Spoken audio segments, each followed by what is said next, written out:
ألم ترى أن الفلك تجري في البحر بنعمة الله.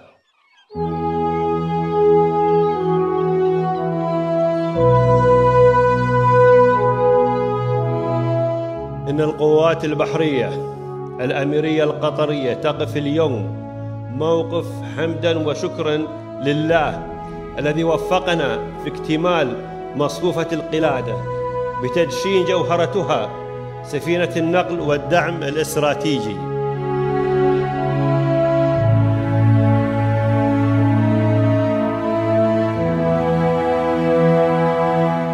إن سفينة الفلك ستكون نقلة نوعية للقوات البحرية الأميرية القطرية في مهامها وواجباتها، وسيشمل دعمها للقوات البرية والجوية والدفاع الجوي، وكذلك سيكون لها دور فعال في دعم العمل الإنساني وتعاونها مع الدول الحليفة.